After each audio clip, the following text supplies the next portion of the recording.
What's up, Go community? Scott here. On this week's episode of The Gaming Outsider, we talk about what's come out of Gamescom so far. New games we played include Don't Nods Tell Me Why, a Pokemon clone called Nexomon Extinction, as well as the AWE DLC for Control. We wrap up with our From the Outside In topic, which explains exactly why it is we love the game as much as we do. This is The Gaming Outsider. Greetings, programs, and welcome to episode 310 of The Gaming Outsider, a video game podcast with a focus on our incredible community.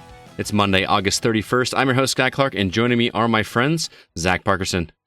Well, hey, man. Lots to talk about this week. Lots to talk about. And Chris Behrensmeyer. Hey, what's going on? Not much, man. It has been quite a week. Lots of news to talk about. Some good games that we played. Some interesting games, I guess we'll say. How's your week been, guys? Pretty good. Oh, wow. Not just pretty, but pretty 5 times good. Isn't that a Curb Your Enthusiasm thing? Wouldn't know. Never watched it. Oh. I'm on a video game podcast, not a TV show podcast. Oh, is that Aaron Peterson joining us this week? Oh, jeez. It rubs off on you after a while, I guess. What about you, CB? Good week? I fixed my printer. Yay! That's good to hear. Good to hear. We don't have much to go on, so let's just go ahead and jump right into the week's news.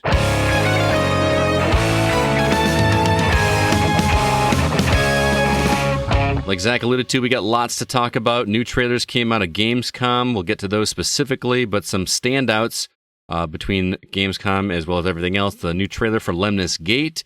We got a trailer for The Witcher Monster Slayer, which is a mobile game resembling Pokemon Go. The trailer for Call of Duty Black Ops Cold War, a battle royale game called Spellbreak, and a game based on Cobra Kai. On top of that, we got some new games available for free on PlayStation Plus and Games with Gold, and all of the Gamescom stuff I mentioned. And lastly, it looks like PS5 games will not be backwards compatible for the PS3, PS2, or PS1. Where do you guys want to start today? Right off the top, I got to give a shout out to Lemnis Gate, man. Oh, man. Same here. That game's so good. Well, from what we played, yes, we got a very small vertical slice of it back at E3, and it looks like they are just adding to it and making it bigger and better. Cannot wait to play that game. No, it's a shame. This is the time loop multiplayer shooter where you each have 5 characters, you and another player, and you have to take turns as you try to interrupt one another's time stream about what you're doing. Like, one guy captures a flag, and then on your turn, you go kill the guy who's capturing the flag. But now he's going to play another dude who tries to circumvent that from happening, etc. It's super cool. I don't envy the developers because the trailer I was watching, I was like, if I didn't know what this game was, I would have no clue what was happening. That's a hard concept to sell. It really is. It's such a great concept, but I just cannot think of a right way. Somebody on Facebook was asking me, why do you guys like this game so much? And I sat there and tried to explain it in a full paragraph, and I read it back to myself after I posted it or responded, and I was confusing myself. It's insane. Here's what I want to know, Zach, and maybe you can answer this because I can't remember. Can you play this with multiple people where like if we're on the same team, I do one guy, you do another guy, and go back and forth, or is it strictly I control all 5 of my characters? I could have swore the developer said that there would be some kind of 4-player option. That just sounds great. But I could be wrong. I don't want to, I don't want to swear. I mean, we saw it so early that they didn't even have inverting the Y-axis. Right. So we saw a very early version of the game. And to be fair, Fall Guy still doesn't have it, so who knows? No, it just got added, all right? Oh, did it? Okay. Yeah. All right. No, but that's not a shooter, so I give them a little bit of a pass. Mm-hmm. Yep. CB, what about you? Anything stand out? Well, man, looking at these Gamescom's trailers, there's so much happiness going on here. Doom Eternal DLC, I'm beyond ecstatic for that. Well, you like that game a lot better than Zach did.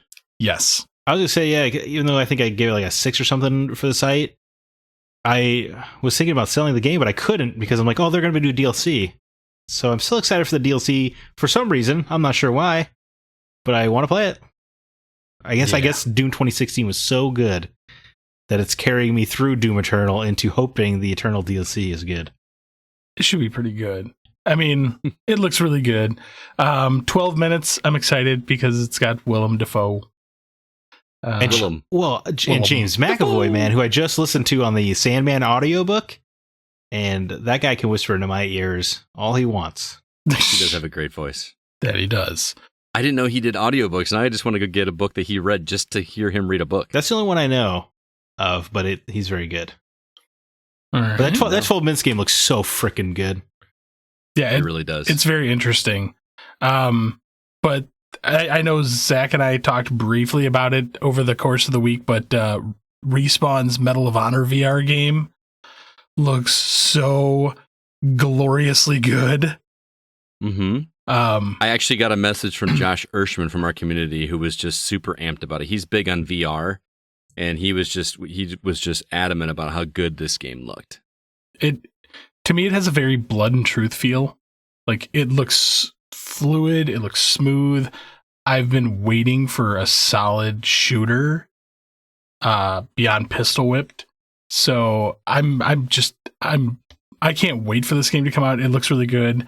Respawn's doing it, so Respawn's, no, wait a sec. Respawn's batting average is 100 or 1,000. They have not made a bad game yet.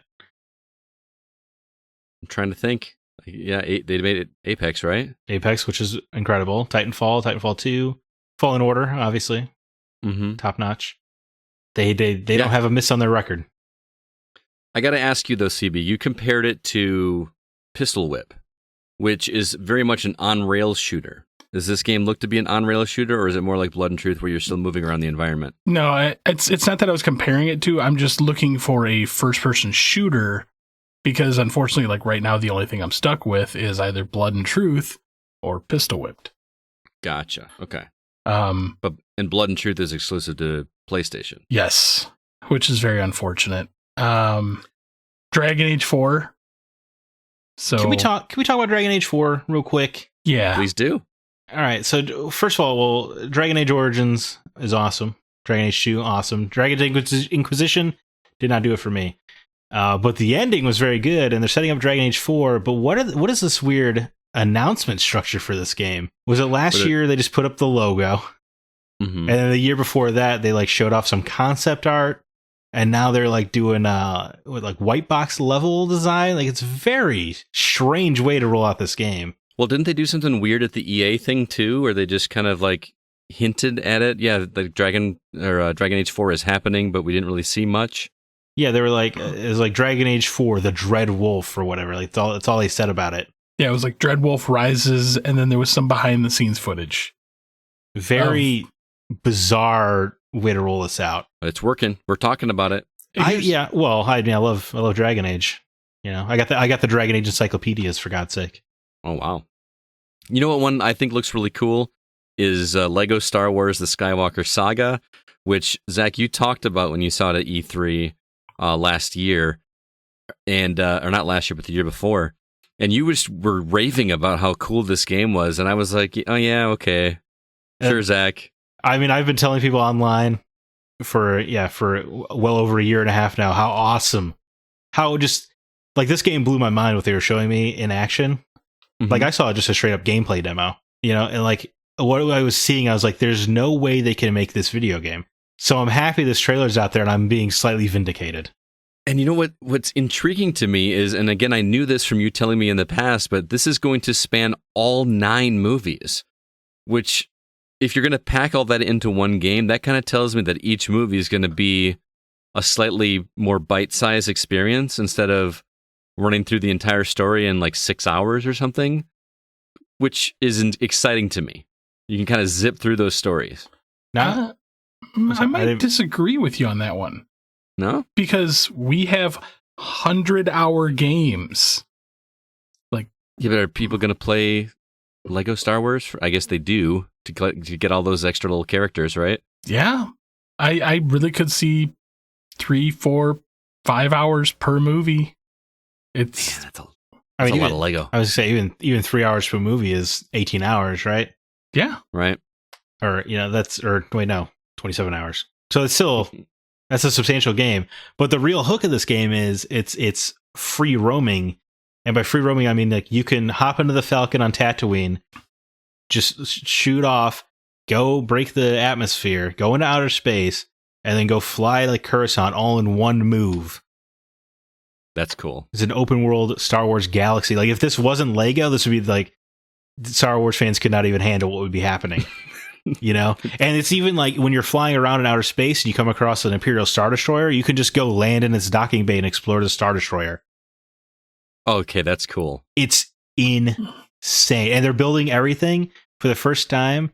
They normally like model out the ships and stuff, right? In this game, they modeled out the bricks and actually stacked them in the engine and built the actual Lego stuff piece by piece. Holy crap, that's insane. Isn't it? And it has a full combo-based combat system finally, instead of just hitting square. There's over-the-shoulder shooting in this game. The planets each have different eras you can visit, so you can go visit Tatooine in the prequel time period versus the original trilogy if you want to, and it'll have different things to see. Like, this game doesn't sound real. So when they delayed it, I was like, thank God. Because if they're trying to rush this game out. And here's the thing. I love me some Lego games now and then, but I want that in a non-Lego game. Right, yes. That's the hook. Like, can we just get that in a, non-toy character thing? And the humor is great in this trailer. I know we're used to it. We've seen it in the Lego games. They kind of take some creative liberties with stuff that happens in the movies, but they do it in just a charming way that I just love. I mean, that Han and Greedo trying to figure out to shoot each other first joke, that was top notch. Yeah, that kind of stuff is great. And it's kind of like, you guys like pod racing in this game too. Like, they just can't stop themselves over Traveler's Tales. It's a brand new engine. It's freaking insane, man. Yeah, that's one stood out to me, I think, more than most. Although I was pretty excited to see some DLC for Ace Combat 7 Skies Unknown, which I feel like I'm the only one that played that game. Yeah, I was going to say, it seems like it appeals to you specifically. Yeah, my worry is that it's just going to be more planes, which doesn't do anything for me. I need more missions. But fingers crossed that it's not just more planes, because I really don't care about that. I'm not that much of a plane nut that I needed to get that one plane that was missing. But the only other thing that I take away from this, and it's kind of annoying me, is the fact that we're already talking about Fall Guys Season 2. Well, it's not coming out till 2021, right? Was that true? Or do I have that wrong? October? You put October. Yeah, I think it's coming out this year. Yeah. You're right. I mean, that's a game. I know what you're thinking. A Season 2 coming out that quickly, but that's a game that needs constant updates to keep it alive. Because, especially for as much as people are playing that game, they're going to need new maps in order to stay invested in it. They're trying to strike while the iron is hot, and I don't fault them for that at all. But do you really need to make a new season for more maps? People are used to the lingo of Exactly. season. They get excited about season, like for Fortnite and all that kind of stuff. They're used to that lingo. I think it's a smart move. They want battle passes. They want all that. They want emotes. All the stuff that does not make me want to play a game. Right. But it'll happen. I can't stop playing it. It's very good. It's so good. It's a battle royale where you don't have to kill other people. That's well, different. that I never feel terrible about not winning either. I'll get so close to the end and I'll miss it, and I'll still be like, I still had fun doing it. I don't feel that way when I play a normal battle royale. I get angry or annoyed with the other players. I feel like there's so much luck involved. Although there's a great deal amount of skill. Don't get me wrong, but there is sometimes some luck involved, and I love it. Did you see Haven? We're actually getting a Series X launch title shown. It looks like a co-op RPG adventure. Not super excited, but hey, there's something for the Series X finally. Yeah, I mean, I'm intrigued. The last time I tried playing an RPG was, I think, like Xenoblade Chronicles 2. So wow. It's been a hot minute. And unfortunately, what I saw of the gameplay didn't really grab me. Yeah, I'm more excited that there's something there than excited about the game. And speaking of the other side, man, Ratchet and Clank is looking like a system seller. It's starting to really look like that. Did you guys see that gameplay? Yeah, I mean, it looked cool. I mean, it looks. I tell you what, it looks very good. It's just, and you know what? It is nice to see something that really looks like it could not happen on PS4.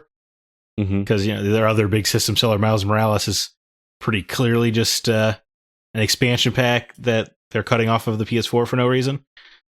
So it's nice to see something with a little bit more oomph behind the engine, as it were. I don't know, man. Between that and Crash, which I'm shocked I want to play a Crash game that bad. I mean, and it's sad to say that I'm excited to play, next gen versions of these games. Granted, they're new games, are not just like remasters or anything. But between that and, like you mentioned, Miles Morales, PlayStation 5 is looking a lot more attractive to me, at least at launch.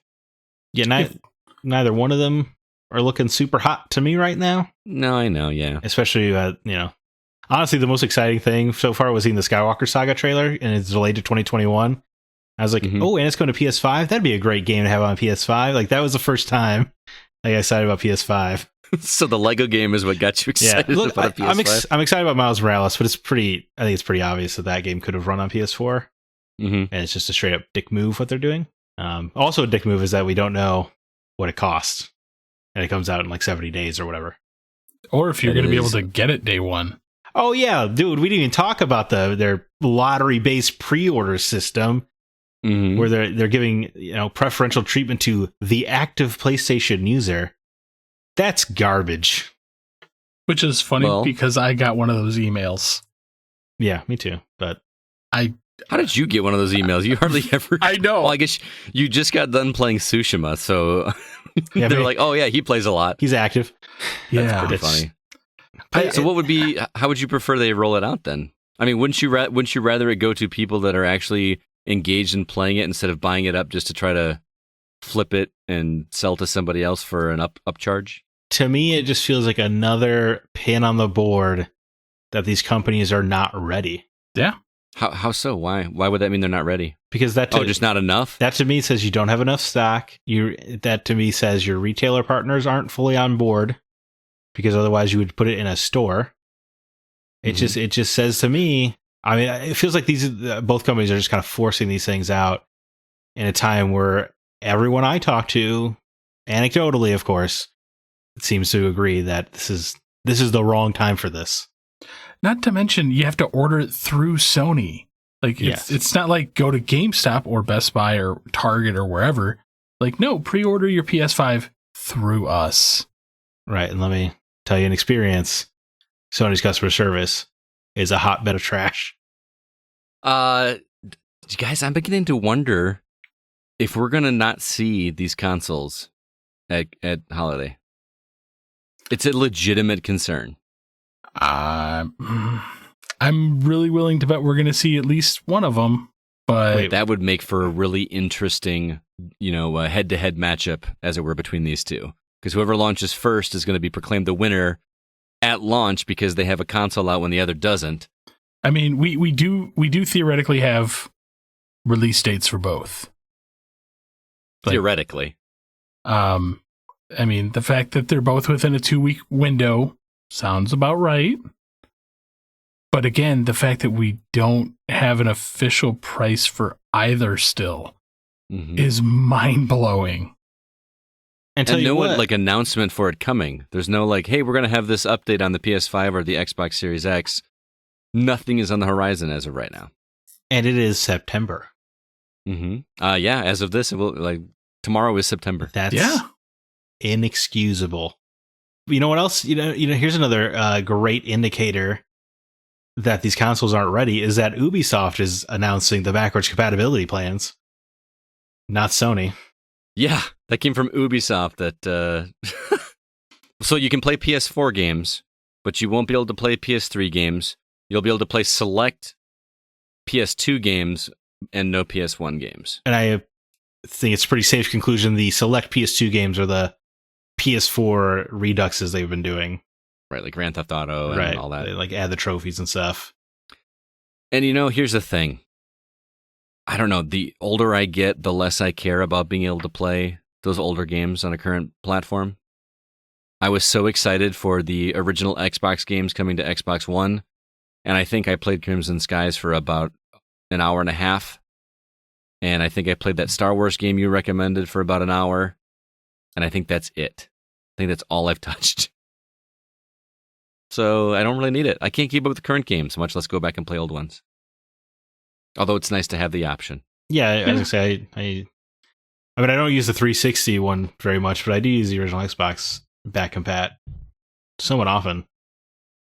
It's just when your competitor is doing it all the way and you're not, it's not a good look.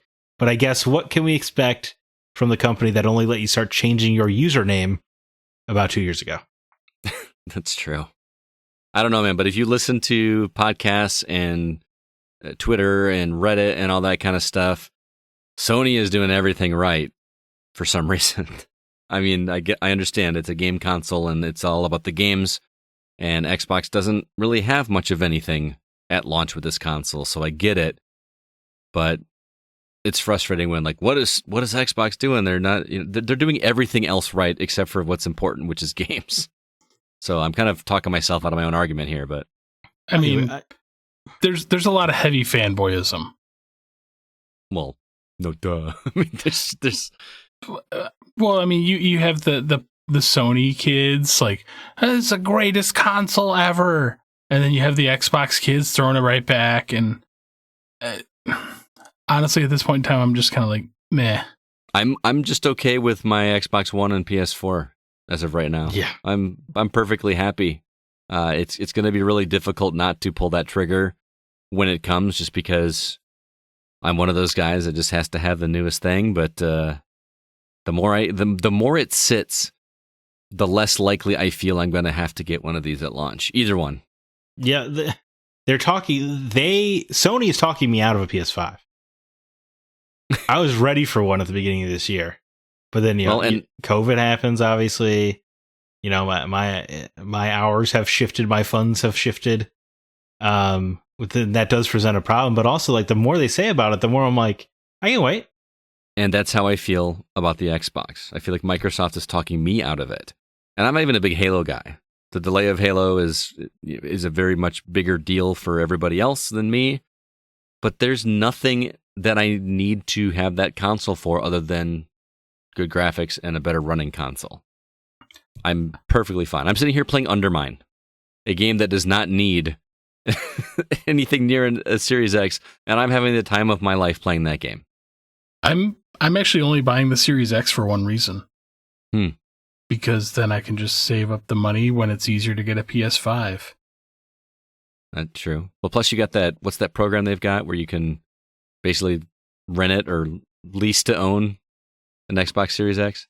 Yep. So that makes it a little bit easier too. Speaking of original Xbox games, Zach, I need you to talk to me about one of these games that's available on Games with Gold, because you were raving about it on Twitter. Uh-huh. And I've never played Armed and Dangerous. And you weren't alone. Like, all sorts of people were just super stoked about that. What is that game? Well, it's it was a LucasArts game, but it was an own original property that always stood out. But it's just like a very goofy kind of game. I would say it's somewhere in between Firefly and Borderlands in terms of tone. Okay. So it doesn't take itself seriously. Like, there's a land shark gun.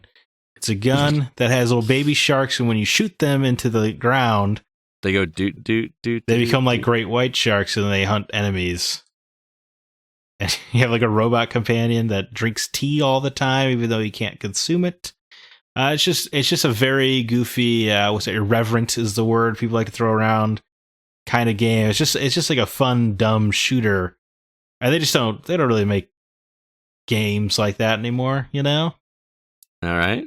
I'm intrigued. I don't think I would have played it without you speaking so highly of it. So I may have to check it out when it comes to Gold. I wonder if, how much hindsight, rose tinted glasses are coming into play, but sure. Man, did I have a lot of fun with that game back in the day. We also are getting, is it The Blob 2, which I know nothing about, on Xbox 360. What is it? The Book of Unwritten Tales 2 on Xbox One, and The First Division, Tom Clancy's The Division, all coming for September. Again, at first glance, Division, I never actually played all the way through the First Division, and I'm kind of intrigued after how much I loved the Division 2. That might be kind of fun to jump back into. The other two, no real interest until somebody said that Unwritten Tales 2 is actually a really charming point-and-click adventure, and I haven't played one of those in a while outside of Telltale games. Who knows? My only problem with this month is every single one of these games you can get on the secondhand market for $5 or less. That's a good point. Yeah. Well, Division 2 especially. Yeah, I think the Division. I think GameStop sells the Division for $1.99. Yeah. I picked up Unwritten Tales physically for $5. The Blob, I know I picked up for about $2.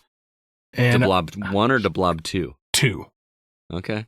And I actually don't own Armed and Dangerous. So that's like the Hey. only one this month that I'm like, awesome. What about PlayStation, though? Street Fighter V and PlayerUnknown's Battlegrounds. Snooze. Really? Yeah. To me, this month from on both sides of the coin were just turds. I mean, I try not to, Street Fighter V, pretty big get. but okay. So both the Street Fighter V and PUBG are games that are multiplayer centric that nobody plays anymore, and there are games in the genre that are more recent that people adore more. Like it's just And are free. yeah. Yes. There's just no need for these. I mean, you know, I'm excited for people if they're excited, of course. Maybe I'll finally play PUBG. To be fair, I feel like no matter what comes out of games with gold, I'm probably not going to play it because I'm constantly onto whatever's new. And I'm not knocking these services because it's great that they just throw those freebies in there for you. But I've got such a backlog of current stuff that I can't keep up with. So it's hard for me personally to get excited about any of it. If it's something that I was really excited about, I probably already played it. You know, I played Street Fighter V. It's a good fighter, but I'm also terrible at fighting games. And could you imagine me jumping into that online arena right now? Forget about it. Yeah. Yeah. There's no You chance. get wrecked. PUBG, by the way, Zach, Mm-hmm. it's pretty solid. I actually will occasionally pop into a match. All right. I mean, I've seen people play it. Like my buddy Jeremy used to play it. He's like over 1,200 hours deep into it or something. Oof. Jeez. Yeah. 1,200 hours. That might be a low estimate. Whew. Well, just want to remind everybody before we move on that we are an independently funded podcast, which means that we do pay for our podcast hosting services, website, all that on our own, which is why we have a Patreon page where you can contribute money to help offset those costs if you'd like, and also allows us to give back to the community. So if you'd like to help us out, you can do so at patreon.com/thegocast. We've got several different tiers. A $3 tier gets you an extra bonus episode each month. The $5 tier gets you 2 bonus episodes each month. And speaking of those episodes, CB, what is available for our listeners now over there? Well, most recently we had our Drunken Games trivia gone with myself versus Mr. Jordan Derringer High. Our spoiler cast of Ghost of Tsushima with the wonderful Zach and Nate Wilcox will be coming up.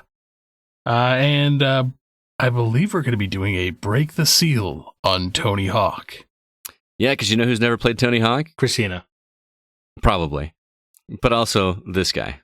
you never played I've any never. Tony Hawk game?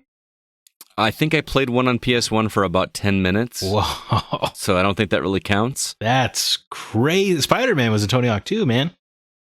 Huh? See, maybe if I love Spider-Man as much as you did, I would have made the point of doing so. One of the best soundtracks in games, too. It's that Superman song, and that's the one that stands out to me that I remember being in that soundtrack. Like Goldfinger? Goldfinger. Yep. Yeah. Goldfinger. Not that Goldfinger. Expect you to die. Well, again, if you'd like to help us out, the website, once again, is patreon.com/thegocast. We're going to now jump into the games that we've actually been playing.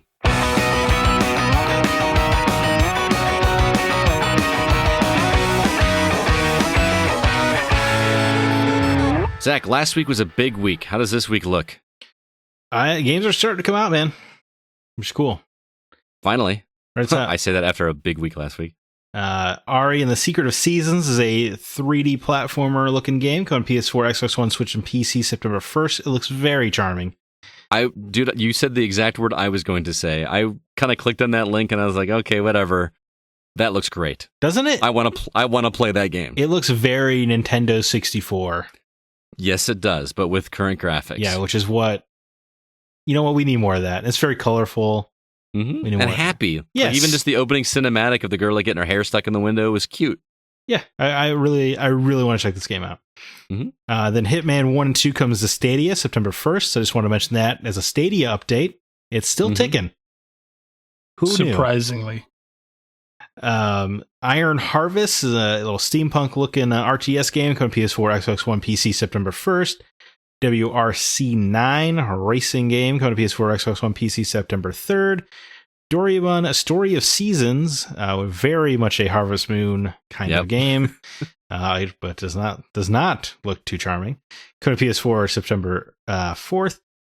The big one this week, I suppose, Avengers, coming to PS4, Xbox One, Stadia, and PC September 4th, although it seems like everybody is playing it already as we're recording this, as the servers went live a little early, to much people's excitement. NBA 2K21 coming to PS4, Xbox One, Switch, and PC September 4th.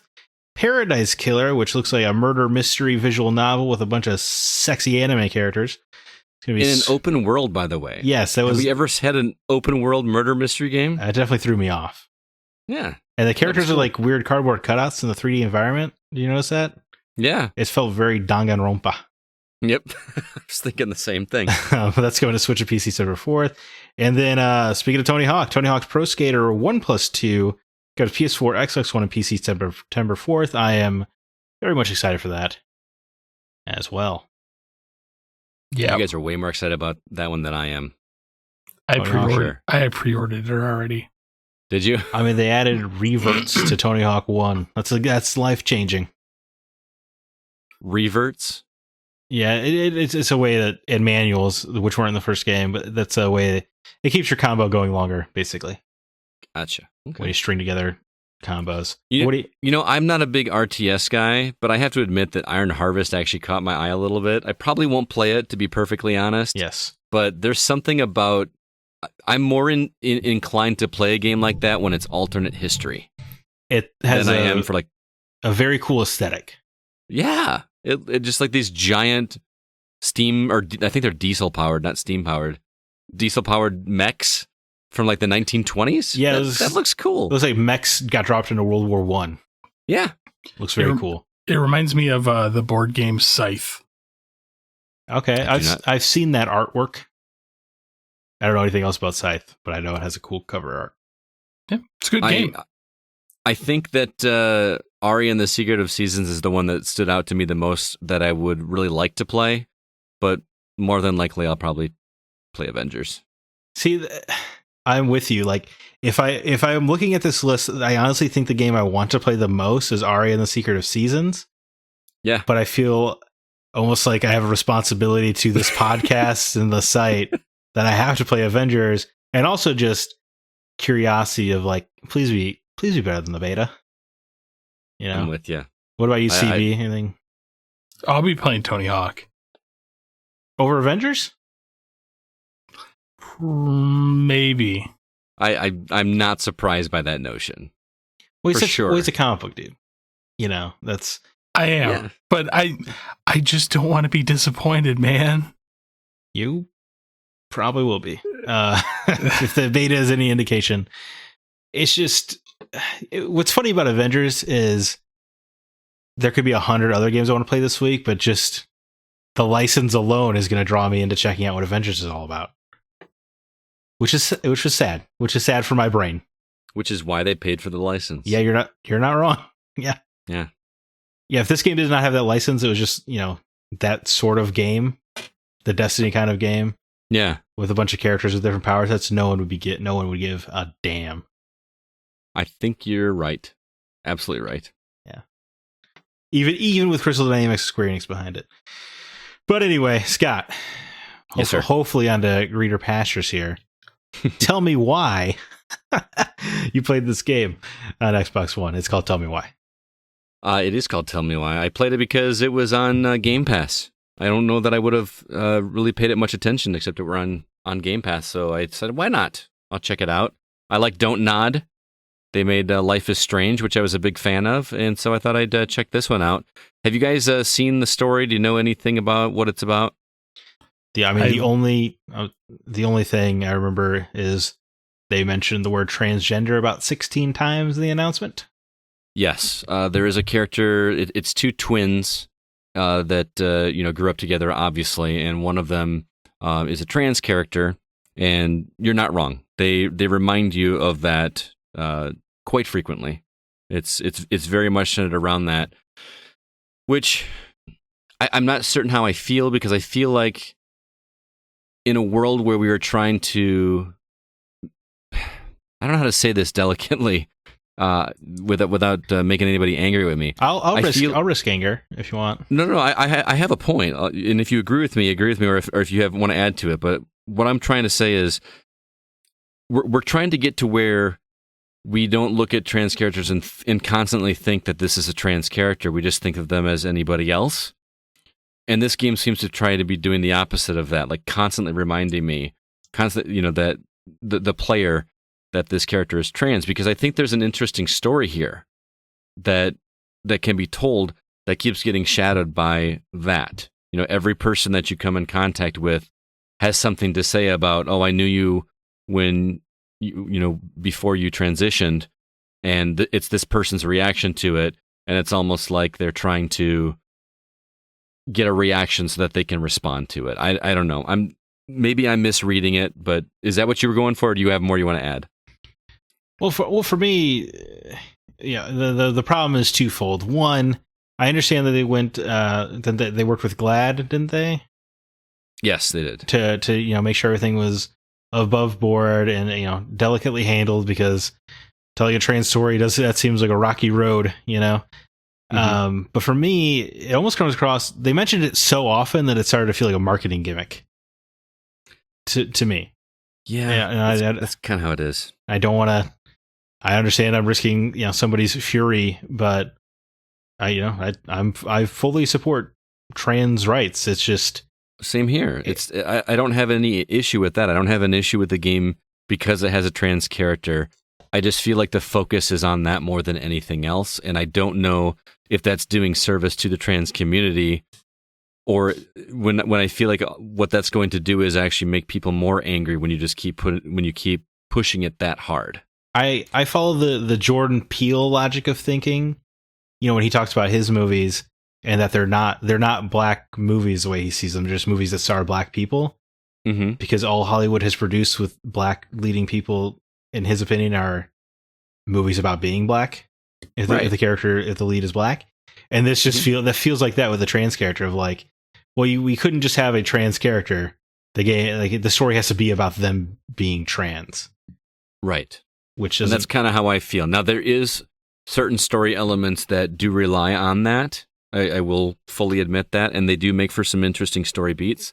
And I mean, I guess I should tell you what the story is about. It's these two twins, and this is not a spoiler because you literally find this out in the opening scene. But one of them has murdered their mother when they were 11 years old. And the game actually starts 10 years later when these twins have since been reunited after all this time. And they haven't seen each other in forever, and it's a reunion. They go back to the home they grew up, where their mother lived before she was killed. And as you're playing through, you're starting to pick up the pieces of the story that led up to it, and it's genuinely interesting. If the game does not overstay its welcome. It's not. It took me like maybe 2 or 3 hours to get through, but it plays very much like a Don't Nod game, or even like a Telltale game. There's not any action. There's not any QTEs. There's some minor puzzles. The puzzles, I will say, are done in a fashion that I appreciate. It's not just like a picture sliding puzzle that you just have to look at it and figure out. You actually have to go.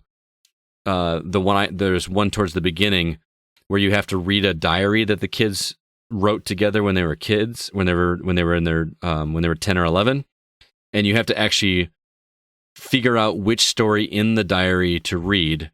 And then once you have to read the story, you have to find clues inside the story to actually use in the puzzle to solve it, which was really cool.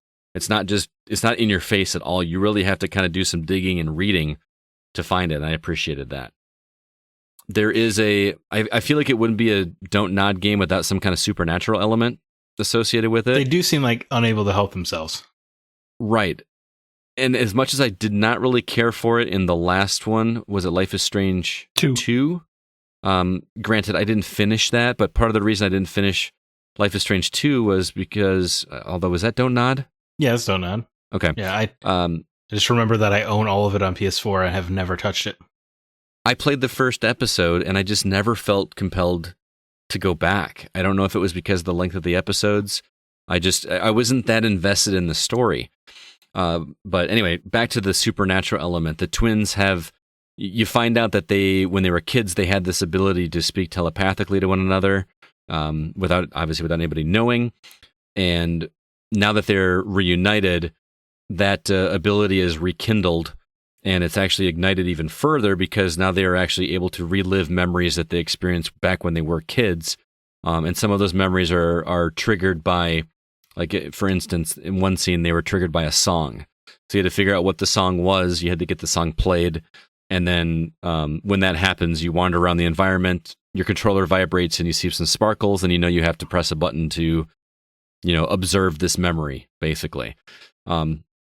It's not super intuitive in terms of gameplay. You don't have to do much, but it serves the story pretty well because it's really interesting the way that these two twins interact with one another. You can tell they really love each other. There's some issues back and forth, but the difference between this and Life is Strange 2 is, although I found the ending of this episode or chapter to be very, I figured it out within the first 5 minutes of playing the game, but I'm still intrigued and invested enough in both of these characters to go on to the next chapter. And the nice thing is they're releasing these weekly instead of a month or two down the road. So I'll be able to play this one next week as well, which is very cool. So we have a weekly check-in on Tell Me Why? Sure. I won't spend this much time on it each week, but like I said, after finishing it, I was ready to keep going. I normally when I play these games, I'm like, I'm good. I'm happy that's over. I wanted to keep playing. So I think that's a mark in this game. That makes me happy because I've been playing through Life is Strange 2, and the story, it's not as gripping as the first one. It's really not. Yeah. I mean, the first one was so good, and maybe it was just because it was fresh, and it was a fresh take on that genre or formula of games, and the supernatural element worked, and you felt like you could relate to the high school character a little bit. But I am really digging Tell Me Why. I just wish that it would stop slapping me in the face with its theme a little bit. Well, see, that's what's I find it is when you agree with a theme and you're like, I get it. Right. Yeah. You don't have a problem with this. It's good. I'm on your side. You already won. Let's just get to the story. Well, and here's the thing. There's a couple of characters that you come across when they realize who this character was, that they haven't seen him in 10 years. He obviously looks vastly different. Naturally, people are going to be surprised, or hey, you look a lot different. And I feel like the game is making you not like those characters that have an honest reaction to seeing somebody they haven't seen in a decade. Even when they react positively, or at least not negatively, it still feels like you're supposed to hate that character. Right. Which just makes me feel uncomfortable. I don't know. I understand. I'm talking too much about that. But again, Tell Me Why. Don't nod if you've got GamePass and you like this style of game. It's worth playing through. The hook is pretty solid, and there's still enough mystery left that I really need to see what happens. They left a lot of questions unanswered, but they answered enough for this chapter. So. What's cool, I really love episodic structures, but they can usually just take too long, like The Wolf Among Us or something. So it's nice. It's nice that I don't mind them finishing a game and then releasing it episodically. For me, that's great. And the fact that they have the release structure down already I like that. I like that a lot. I mean, with how much stuff is coming out, you're going to lose people's attention. I mean, even back playing Walking Dead, I always felt like I had to go back and replay the last episode just to remember, because the recap was never enough. Right. And so, I'm looking forward to doing that one. But I want to talk to you guys about the AWE DLC for Control, because this was our game of the year last year. All three of us love this game. And Zach, you're obsessed with Alan Wake. Yes. I know absolutely nothing about this other than what we saw in the trailer. Who wants to start? Tell me, what is this about? Does it play the same? And how good is it? It feels so good to be back in the old house. Does it?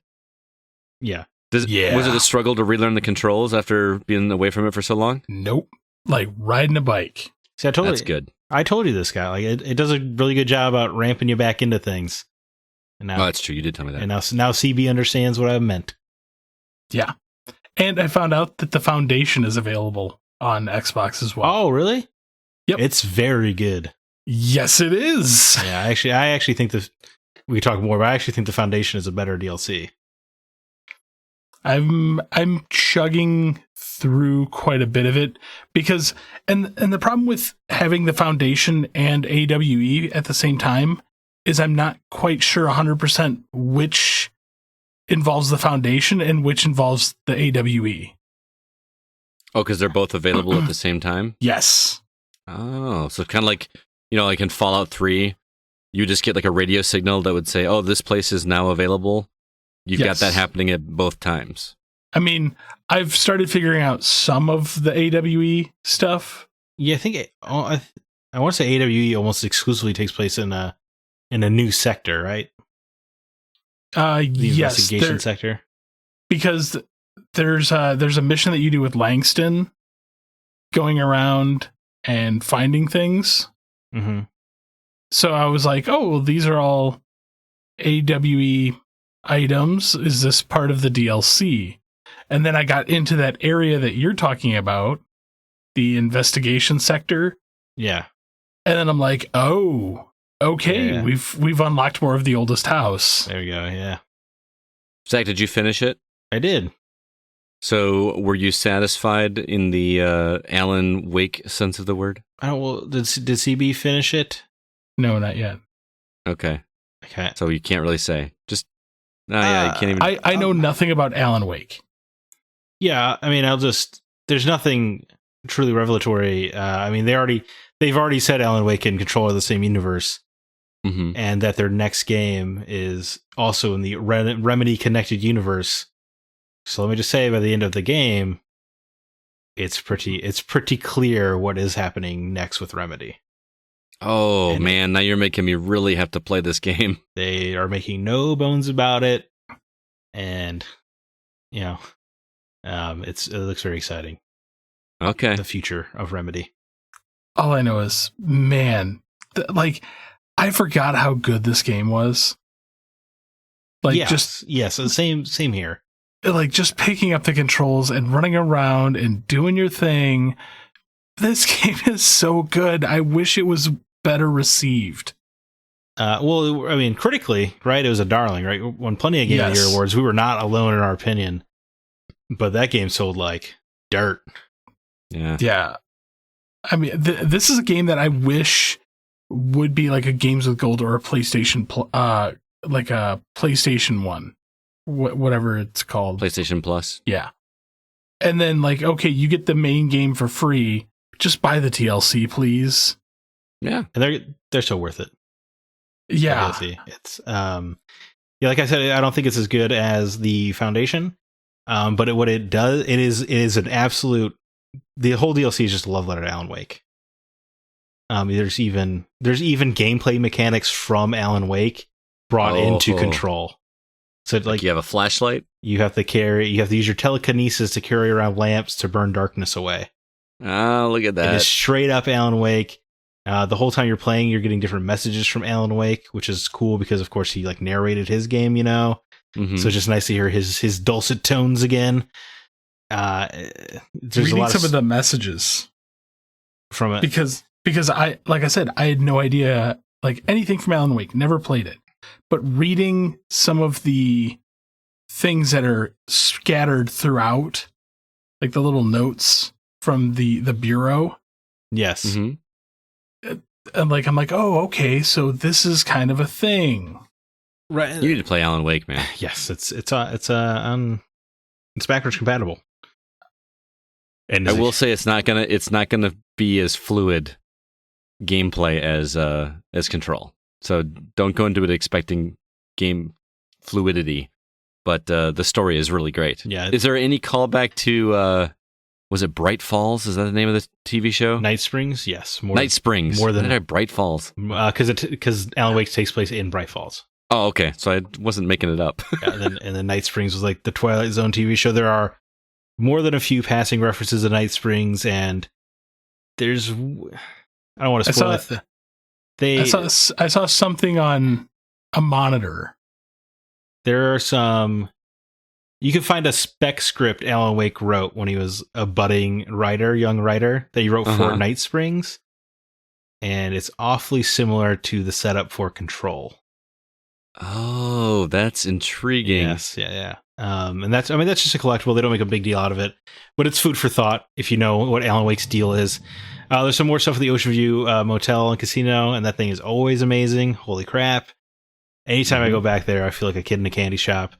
It's just, this world is so great, and I just desperately need more of the RCU, as they're calling it, the Remedy Connected Universe.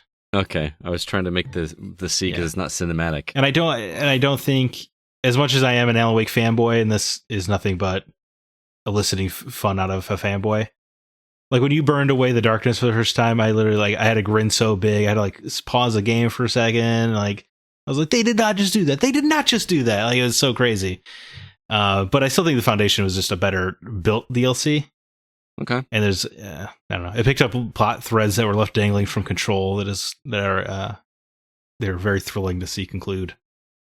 That's really cool. You have sold me on going and picking up that DLC because it's been a while since I played Control, and I've been looking for an excuse to go back into it, and that sounds like one. Was it your number 2 game last year, Scott? Oh boy, it's been a while. Okay. It was either 2 or 3. Yeah. I can't remember. I had to go back to my list. I know CB's number 1. Yarp. With a bullet. It's good. CB, seriously, you got to go back and play Alan Wake. The Night Springs thing we're talking about, or not Night Springs. Yeah. I would sit and you would walk around and there'd be a TV would pop on and there'd be like an episode of this TV show they made up for the game. I would stop playing and sit and watch it, and it doesn't go full screen. You have to position yourself so that you can see the TV and watch this episode play out. It was so cool. Quantum Break's in the same universe, isn't it? I don't think they've said. They've alluded to it, but they haven't confirmed it yet. I don't think they can confirm it until they get the rights back from Microsoft.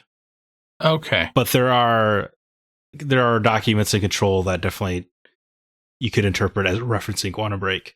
Okay, because I loved that game too. So, well, what would be cool is, if they get the rights to Quantum Break, then you can have a game where it's a team up of Sean Ashmore's dude, Jesse Faden, and Alan Wake, just taking fools down. That'd be pretty cool. Can't remember Sean. I cannot remember the main character's name of Quantum Break right now. Getting their orders from Jesse. She is the boss. I gotta play it again. That is Control, the DLC. It's called AWE. I want to take a quick moment just so that we can talk to Nate Lucas, our producer, who played a game called Nexomon Extinction, and you're going to hear from him right now. It is our illustrious producer, Nate Lucas. How you doing, sir? I am doing well, Scott. How are you? I'm doing well. I am intrigued to talk to you about this game you've been playing for us called Nexomon Extinction. This comes from VEWO Interactive and was provided to us by pcube.co.uk. It's really funny to say this because I've never played a Pokemon game, but this looks like a Pokemon game. Yeah, it's kind of a Pokemon game. Yeah, so for those that, like me, who haven't played it, what does that mean? What that means is you have a story-driven RPG where the main premise is you are this monster trainer, and you need to collect these monsters, battle them to progress through the story. And that's, do you carry around in your pocket, or? Well, I mean, in Pokemon you have Pokeballs, but yeah, you have 6 monsters that you carry around, and they do your bidding for you. Okay, so do you like it? Is this a game that people should be playing? I do. It's actually pretty good. I when I initially saw it, I was like, "Hey, this looks like a Pokemon game." And being a Pokemon fan, I absolutely have to play this. Absolutely, okay. And it didn't disappoint. For being a budget title, I was expecting something much less, but was surprisingly pleased with how it plays. It actually plays a bit faster than Pokemon. Like the battles seem to engage a lot faster. It seems like combat is a bit more engaging and a bit more difficult. So, I mean, if you're a regular Pokemon player and you're looking for a bit more of a challenge, this would probably be right up your alley. Typical battles, like you'll end up losing like one or two of your Nexomon. Where in Pokemon, I mean, you can pretty much solo anything through the campaign. It's pretty easy, but this has a little bit of a difficulty curve, and I enjoy it. Okay, that's cool. Now, one of the things that you've tried to sell me on Pokemon for years is I'm a collectathon kind of guy, with the gotta catch 'em all kind of thing. Is that aspect in here where you really want to go after and get every single one of these Nexomons? You do, and here's where it kind of differentiates from Pokemon. So first off, I think there's like 300 and some odd Nexomon, where the OG Pokemon, you had 151 Pokemon in the original. So, I mean, you have a huge bunch of Nexomon or monsters that you need to complete your collection. The downside is, on this budget title, they don't have a trading capability or a multiplayer type option where you can utilize that collection. So, I mean, you have limited replayability because you're not actively battling other tamers. Being a budget title, it's not bad. Not bad at all. It's actually quite fun. If you're looking for a solo experience, this is it. If you're looking for collecting and then battling, it's not going to happen. They don't have that functionality. Interesting. So it sounds like it's an easy recommend, especially at its price. Yeah, absolutely. Pick it up. If you like Pokemon at all, pick it up. It's great. All right. That is Nexomon Extinction. Sounds like a great little title, almost like a hidden gem, because I didn't even really hear about it till the press releases came out right before its release. Yeah, I saw the trailer. I was like, hey, I gotta buy it. Sold. I gotta try it. Yep. Very cool. Well, Nate, thanks for stopping by and letting us know about that game. It sounds really great. Yeah, thanks for having me. See ya. All right, catch you later. All right, thanks again, Nate. Guys, I am still hopelessly addicted to Undermine. I cannot stop playing this game. I think there's something wrong with my timer counter of how many hours I've been playing a game. I think mine is counting like when my console is asleep or something, because as of tonight, it shows that I've put 50 hours into this game. I don't think that's right. As much as you 100, you say 150? No, just 50. As much as you talk about this game, I wouldn't doubt it. Man, that just feels not right to me. I could be wrong, but man, I gotta say it checks out with what you've been talking. Possibly, but I finished the third boss. I actually got some achievements that I wasn't even trying to. There's a way that you can get through each, because there's like 5 dungeons, and within each dungeon there's sub dungeons. And I found out a way that I can actually get through a couple of the dungeons without fighting the boss first. And lo and behold, those were secret achievements that I inadvertently got. So now I got to figure out how to go back and get the other ones that I did not do that way, because I've already beat those bosses. So would I have to start the game over again to do that? I assume so. It is, man. Here's the thing: is Zach, I'm not going to ever sell you on playing this game because it's just not your style of game. Right. Yep, that's true. But for anybody that does try this game out, I will tell you, when you start it out, it just feels like just your standard run of the mill, roguelike. It takes a little bit to get its hooks in you, but once it does, there is stuff that opens up that I had no idea was coming. Just ways that compound your runs and make them better and better. There's a push and pull between blessings and curses that you get.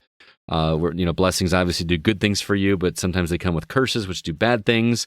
And certain potions that can stop curses, and ones that can compound your blessings. And it's just, I'm getting a headache already. It's way more in depth than it looks like on the surface, because it looks like a very cutesy little dungeon crawler as a minor game. And there's so much more going on to this, and I'm only 60% of the way through the game so far. It is I don't mean to speak hyperbolically. Is that the right word? Hyperbolically? Mm-hmm. But this is going to be a serious contender for my game of the year. And I know it's early, but this will make my... It's not September, man. It's not that early. Well, yeah, but I mean, we're coming on the fall season when, the really, really good stuff is supposed to come out. So right. Star Wars Squadrons. Oh man, don't get me started. I can't wait. But I will be shocked if this game does not make my top 5. Is it up there with the Children of Mortas of the world? Yes. Children of Morta was my favorite. That was my favorite last year, was Children of Morta. Yeah. So yeah, I think Control would have... Star Wars might have been 3. I don't remember. But yeah. But it's that good. I feel like there's one of these on my list every year. This year it'll be Undermine. Last year it was Children of Morta. The year before that it was Moonlighter. So apparently these developers... And you know what?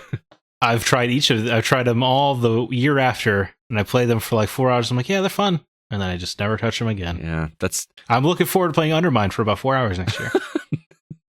See, I think Undermine will grab you even less because its ramp up to its satisfaction is very steep. I mean, there's some satisfaction early on, but the really cool stuff doesn't happen till later. When you start getting these weapons that just make you feel like a god, it's great. So that's been my week. Outside of the new game I've been playing, I will report back more next week because I am determined to finish this game and see what goes beyond it. Because if it's anything like Binding of Isaac, once you beat the game, it just keeps going, and I'm kind of expecting that to be the case here. Less poop. Yeah, definitely less poop.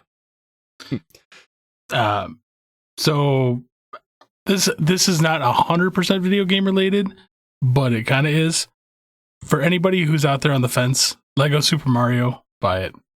It's amazing. We're a video game podcast, not a Lego podcast. Thanks. But it's video game related. No, I'm not Scott Clark. Okay. Wow. Who's channeling Aaron Peterson of the Hollywood Outsider this week? Well, I keep seeing these Lego sets at Target and stuff for Super Mario. Yep. It looks like a game. Yeah. Like you add on levels to your base or whatever. Yeah. That base box is sold the hell out everywhere around me. Yeah. I can't find it anywhere. I had to get mine from Nate. Really? Oh yeah. And then I found. How did Nate get it? Did it fall off a truck somewhere? No, he pre-ordered 2 copies. Oh. Look at you. So I got that, and then I found 4 more today at Myers. I didn't buy them though. I did not buy them. Okay, I really thought you were going to buy them. No. They make great early Christmas gifts for your fellow hosts of the Gaming Outsider. They do. That's for sure. Yeah, they would. But things. Yeah, like it definitely has a level format. Like it feels very DLC because you have your starter kit, you build your base level, and then each one of the expansions like adds a new like layer to this, and it's so cute. Like my older son, I have all my Legos from growing up. He barely played with them. Him, like AJ and my younger son. He loves Minecraft. Yeah, he loves Minecraft. But him and my 3-year-old, they cannot stop playing with this thing. And That's really cool, man. I sat down with them on, I think it was like Saturday, and we played with Lego Super Mario for almost 7 hours. Holy cow. Because it's like the sets are very interactive. Yeah, and you change them around, and once you like put the Mario character in the warp pipe to start, it has a timer on its chest, and you run through your little course, and it actually interacts with an app on your phone that keeps track of your progress, and then you take pictures of your level, and you can post it to a forum, and people can build the level just like you. So it's basically Super Mario Maker, but with Legos. I want this so bad. I want it too. It's so good. I bought a few of the enemy blind bags. Oh, where you get like little Wampa blocks or bob-ombs or whatever that you can build. I've got a few of those. I can't find any of those. Block? You mean a thwomp? Are they Wampa blocks? No, they're thwomps. Thwomps. The spiky guys, the spiky squares. One who goes, those guys? Yeah. Oh no, you're talking about Mario 64 with the big guy that's got the bandage on the back of him. Yes. Are those called wampum blocks? Wampla? I don't know, man. Anyway. Well, I've got Bullet Bill, the Thwomp, Desert Pokey, the starter kit, and then I've got 3 of the 4 different Mario suits. Could you imagine if we had these when we were kids? Dude, I would have never left the house. There's there's Bowser's Castle. Oh man.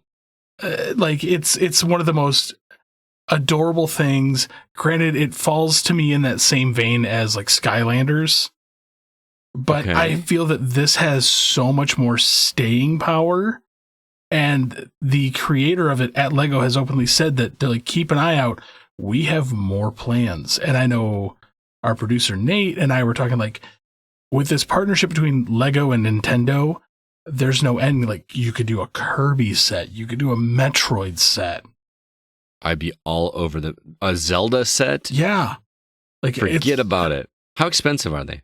they're not bad. The starter set, which the Mario, like you have to have the starter set because it's the only one that comes with the Mario, is $60. Okay. But there's a lot for it. But each one of the expansions are like $19 or $29, and you get a lot. And except I think Bowser's Castle, I think is like another $60. Bowser's Castle's $100. Okay.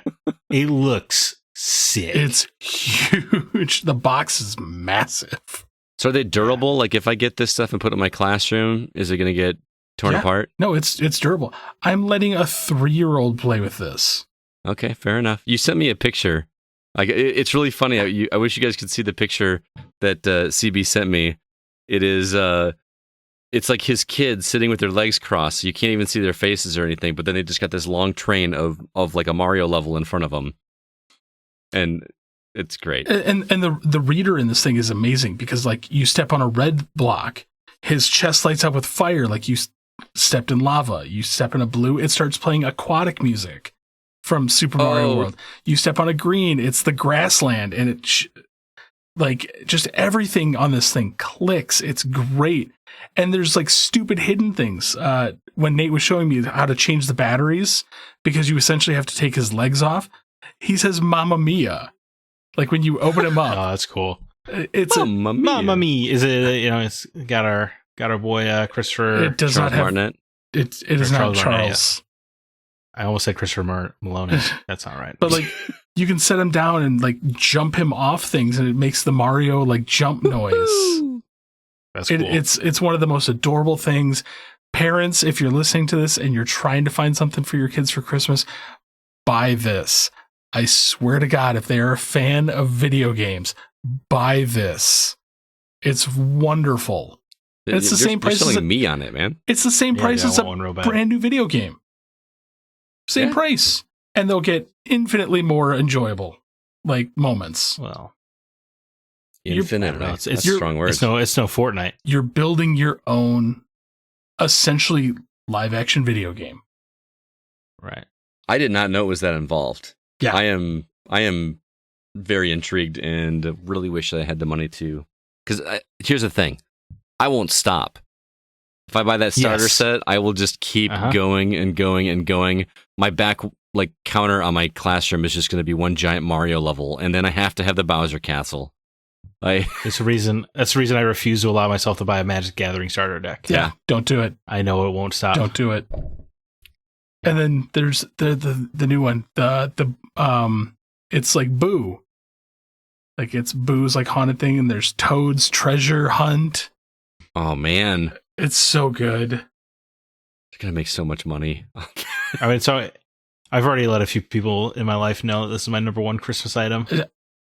You aren't kidding though, Scott, that this thing is making a ton of money, because on Amazon the starter set is back ordered for at least 2 months. Wow. Yeah, it's nowhere to be found. Everybody wants this thing.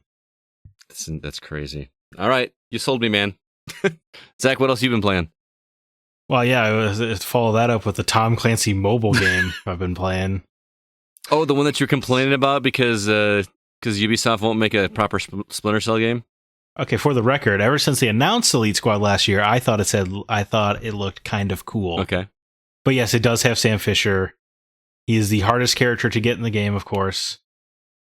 And yeah, but you know what? It's not a voice game, so I'm a little less miffed.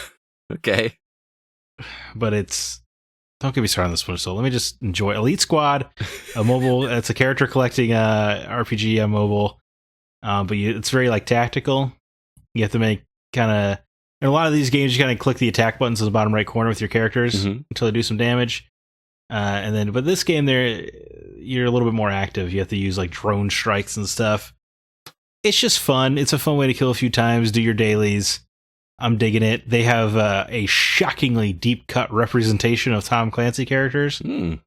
Most of them are the Division ones. Really funny because they're just like Ryan, Michelle, because that game doesn't have characters, Right. But they have like secondary antagonists from Splinter Cell Double Agent that you can collect. Like So characters that only people like you would remember. Yes, 100%. No one out there is remembering head of security for John Brown's army, Carson Moss, but I sure do. But it's cool. I don't know, man. It's mobile games are just a way to kill time while I wait for the bus or whatever, and it's just fun to do it with third echelon characters, fourth echelon characters. I just really wish Sam Fisher was a little easier to get. I would even pay money for Sam Fisher, honestly, but they do not give you the option. Wait, He's Ubisoft doesn't let you pay for a microtransaction? Ubisoft, of all companies, they're keeping. There's like a super hard to get elite currency, basically, that you just have to earn like through. I've played it for since it came out like a week ago or whatever, and I have not even earned one piece of this currency. You need 160 to get Sam Fisher. Wow. He's very difficult to get, but I just am blown away that they're not like, we'll pay $10, we'll give you 50 of them right now. Like, there's no way to pay for the currency. So if you get Sam Fisher, you're gonna earn him. Apparently, You're gonna be so happy. And he actually looks like Sam Fisher, not some homeless bum like he looks in Rainbow Six. You're gonna be so happy. You're gonna like unlock Sam Fisher, and there's gonna be like a brand new like one shot line of dialogue from Michael Ironside. That would be enough for me. Absolutely. There was a Twitter thread the other day. It was like, who would you have narrate your life? And I was like, Michael Ironside. Immediately. That's who I want. Yeah, I can see that. But hey, Elite Squad, it's a fun way to kill some time if you need a mobile game. Sounds good. You know what? It's better than Sinnoh Alice. Ooh, that's big words from you. Dude, I did not. That game was so most disappointing game of the year. Oh wow, that's a bummer. Man, yeah, from your boy too. That's what I'm saying, man. Well, before we get to our topic of the week, I want to say hello to some new members on Facebook. We got Austin Rusink, Roland Ariguin, and Taylor Armstrong. Welcome. If you'd like to join the community over there, be sure to head to facebook.com/groups/the GoCast. Also got a couple new Discord members, Sir Goatsworth. Yes, that's his name. And Scott Bors, my buddy up in Green Bay, joined Discord. We don't have any new iTunes reviews or Apple Podcast reviews, but if you would do us a favor, head over to Apple Podcast, leave us a review, let us know what you think of the show. It really does help us spread the word about the show here. Also, finally, our website, thegamingoutsider.com. We house all of our reviews, all of our podcast episodes on there. And speaking of reviews, you can read Chris Owen's review of Battletoads, my review of Double Kick Heroes, which I talked about a couple weeks ago, and Zach's review of Ghost of Tsushima is available for you to read, so be sure to check that out. Now we'll get into our From the Outside In topic.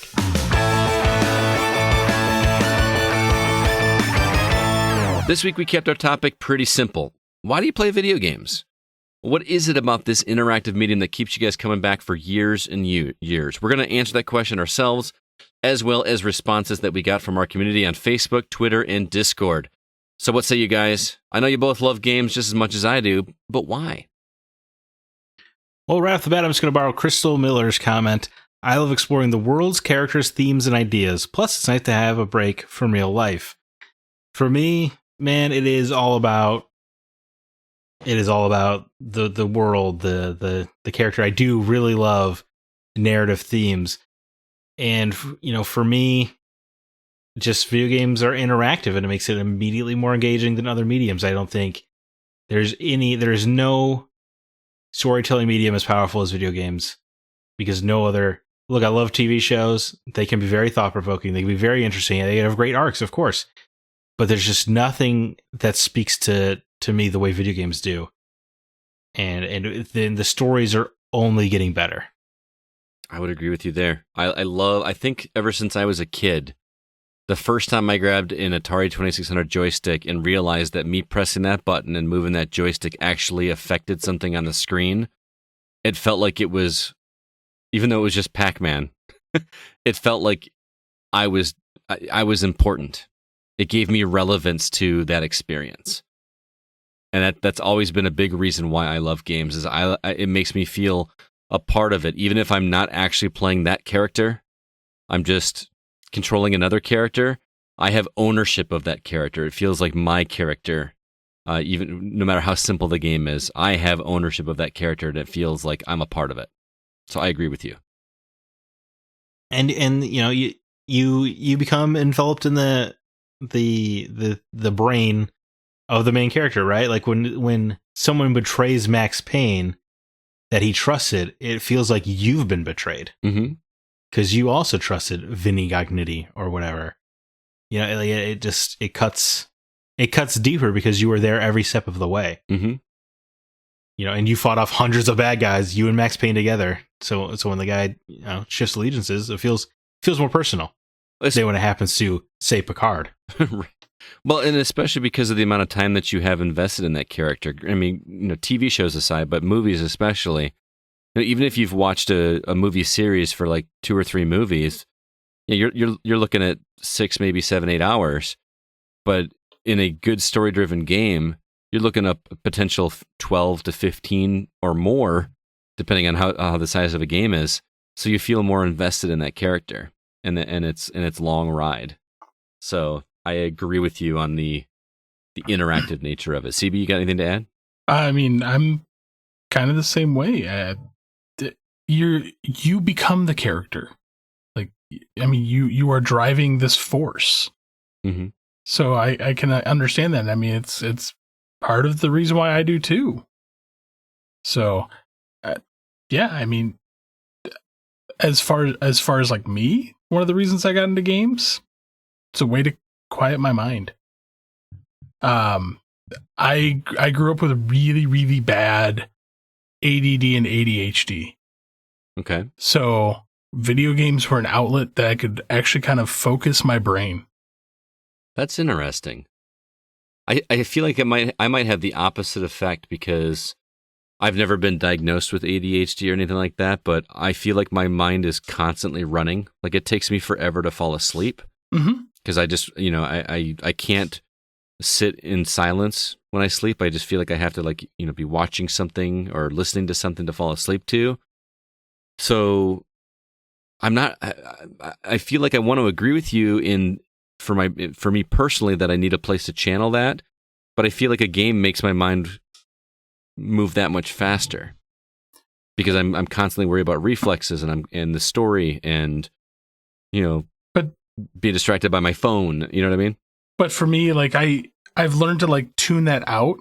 And that's one of the reasons I love video games, is because it is such an immersive world that you have so much stimulation coming at you that it allows my brain to kind of focus. I mean, I know you guys give me a hard time over the fact that I can finish games ridiculously quick. It's partially because of that. You just get dialed in and don't think about anything else. Yeah, it's just it allows my brain to just kind of like, okay, shut off the world and just focus in and go. I mean, reading some of the listeners' comments, like Christopher James Swords, I play video games because it's an escape from the real world. If I'm having a bad day, I can just sit down, play a game, and usually forget about everything. That's kind of how my brain works. I mean, I know you've texted me before when I'm in the middle of a video game session. I'm like, no, I'm doing things. Like, leave me alone. Right. I think I need to just turn off my phone when I'm playing games sometimes, or so that I can just focus on it. Here's the biggest thing I can recommend: silence. Turn it over. Right. So yeah, turning it over is essential, because then it's not like light up. Yeah, but then I'm like, whenever I get to a loading screen or anything, I'm just like, I'll just take a quick look, and now I'm invested in a conversation that set it down on the other side of the room. Yeah, put it away from you. Try doing But that. he's gonna be paranoid. He's missing out on something the whole time. That's part of the letting go that I have to figure out how to do. Guess The whole time he'll be playing Ghost of Tsushima, keep his phone across the room, and he'll be like, "What if they just announced the PS5 price? Right. What if I just missed it?" That's what I'm worried about. I'm worried about I'm going to miss some news story that I'm not going to be able to post. And I have a journalist mind sometimes. Guess what? The world will still be waiting. I know. If somebody sent you a message, sometimes, hey, guess what? They sent you a message. You can get back to it at your own point in time. Oh man, there's nothing I love more than not responding to a message right away. Yeah, I'm the same way.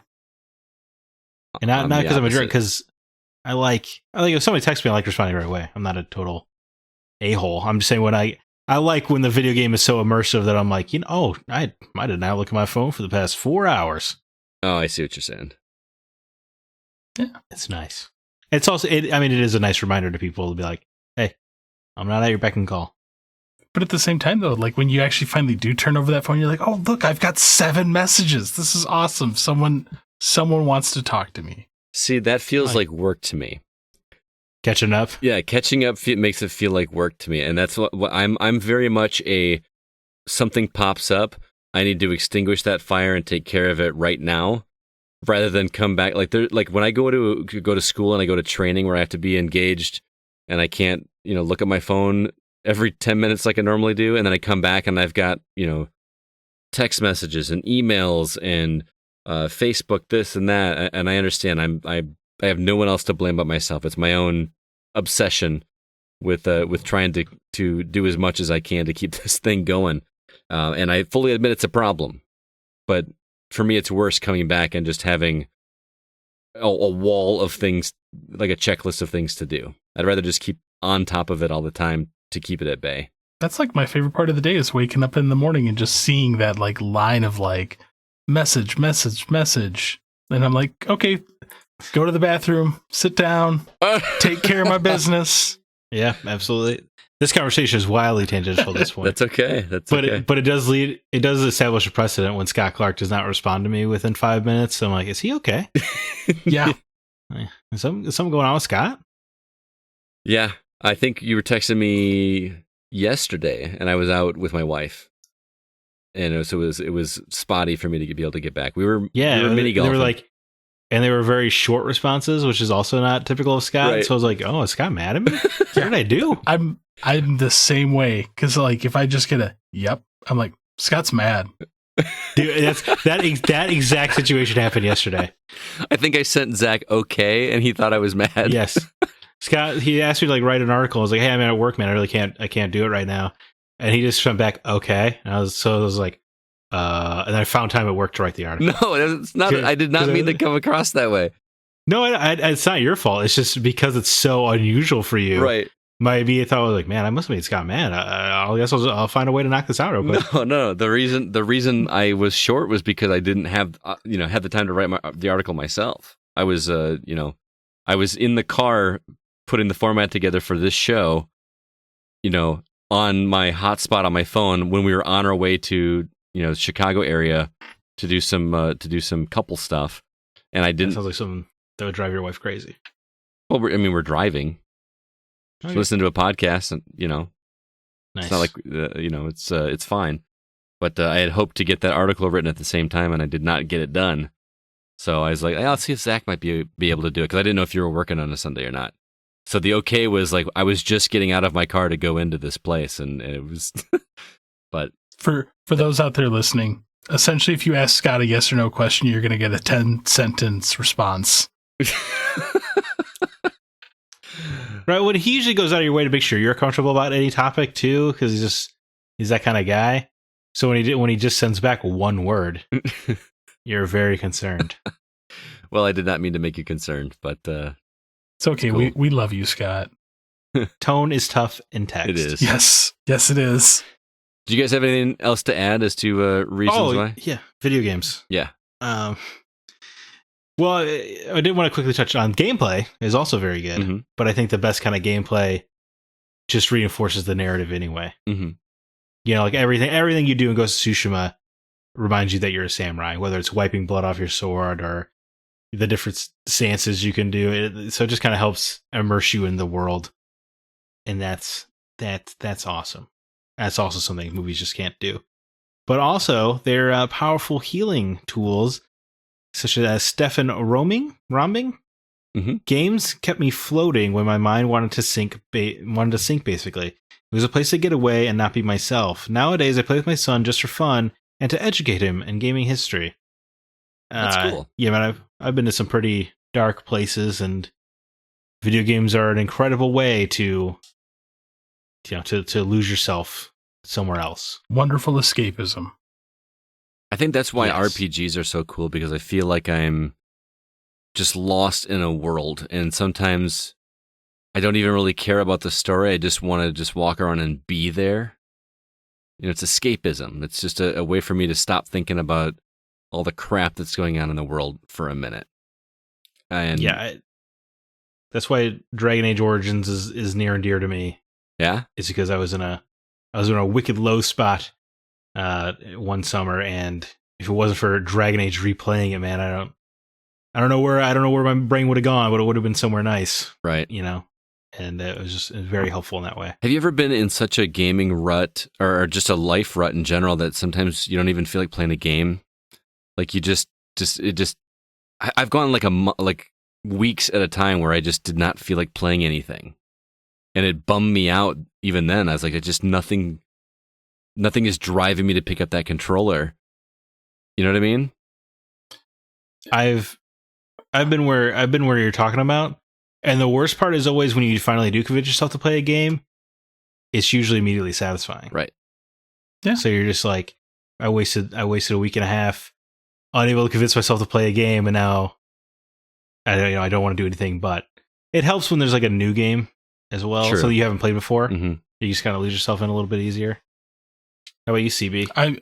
I completely understand, but that's one of the reasons why I love like the Assassin's Creed series, is because I can just wander. But Scott knows, and he's seen me do it. Like if I'm having a bad day, Galaga, just put it in front of me. It will instantly put a smile on my face, no matter like how crappy of a mood I'm in. Just boop, good to go. That's cool. For me, it's sometimes, the pinball games, but those games oftentimes make me just as angry because I can't hit that high score at the same time. So it's kind of a push and pull. I haven't played pinball in quite a while, but my wife gets so angry with me because the sound from my basement carries upstairs extremely well. Like I can't hear stuff upstairs great, but for whatever reason, whenever you're upstairs, things that are happening in the basement, you can just hear like clear as a bell. And me cursing at my television screen when I'm playing Pinball FX resonates through the house. And she'll come down and be like, if that game's just going to make you angry, then you just need to play something else. That's my favorite line, by the way. From my wife? Or No, because my wife does the same thing. Like I'll be just getting my head stomped in by a boss in a game, and I'll be swearing at the TV. She's like, "Why do you play it if it makes you so mad?" And I'm like, "Because I enjoy it." Because I'm about to get an endorphin rush if you would just shut up and let me beat him. I think there's a meme floating around of that idea. You know that those memes going around, it's like 4 panels, like a cartoon or a comic. It's like the aliens that speak in very literal sense or whatever. There's one of those floating around right now with that very deal, like where the female alien is asking why he's playing it. Because it's fun. It is fun. Well, I got one comment that came from Christina from our team. She kind of broke it down in multiple reasons why she plays. The first one is she broke it down in single-player games. She says, I play modern single-player games to experience a story. The most engrossing experiences have involved high emotional connection with the characters. Then I enjoy the satisfaction of figuring out puzzles or getting better at the game. It's so rewarding. So that was her first part. She goes on to say that she plays single-player retro games for nostalgia, challenge, and just to have some fun. Then she rounds it off by saying that when she plays with others, either multiplayer or past the controller, it's more about working together and sharing the experience with other people. For example, when she plays the games for Patreon, it's just about experiencing new games and having fun. But when she plays with a boyfriend, it's more about spending that time together and much more like playing with your best friends when growing up. And then finally, she says mobile gaming she does just to zone out and do something mindlessly. I love how she kind of touched on all the bases. Like, it wasn't just like, this is why I play games in general. She went, this is why I play this kind of game. This is why I play this kind of game. This is why I kind of play this kind of game. And I thought she summed it up really well, especially the mobile gaming. I don't feel like I ever have to play a mobile game, or like, it's just like, that's just to kill some time or feel like I'm doing something productive, even though it's a game and it's not technically productive. I dislike when mobile games get too complex. Right.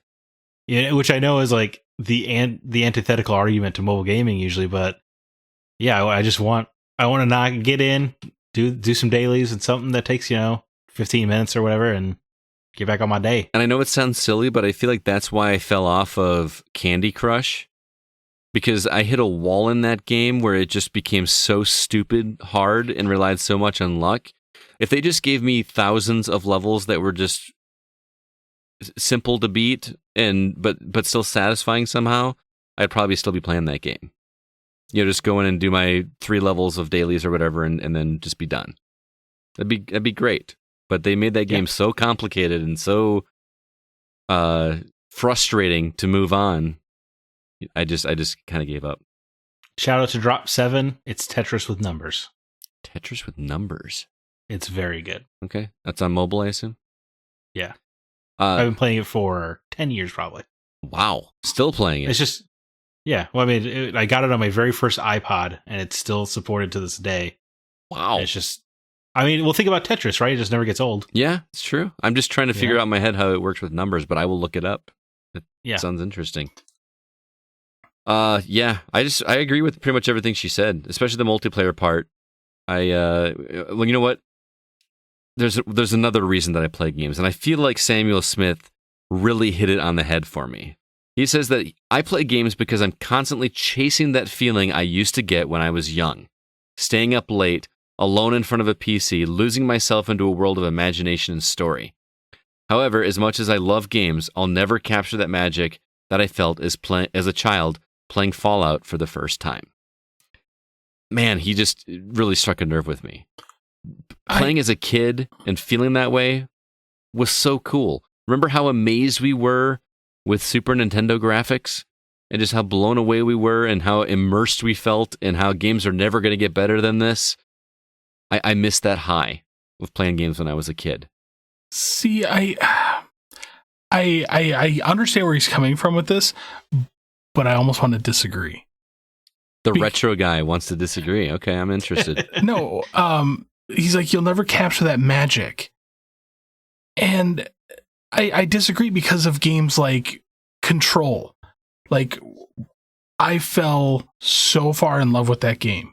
Mm-hmm. Like, it was something new to me. I hadn't experienced it before. I get those. Granted, it's not that gigantic wave, like being a kid and opening up my original Nintendo for Christmas.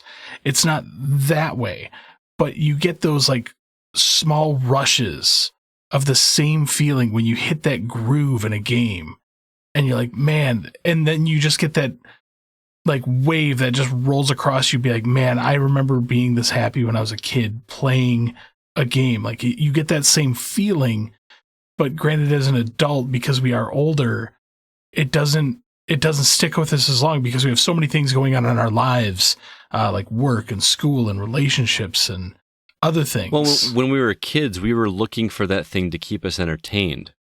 I don't know if you were like me when you was a kid, but like sitting around, I felt like I was constantly looking for something to do. Now that we're adults, we're constantly looking for time to sit down and do nothing. It's like a complete opposite of when we're kids.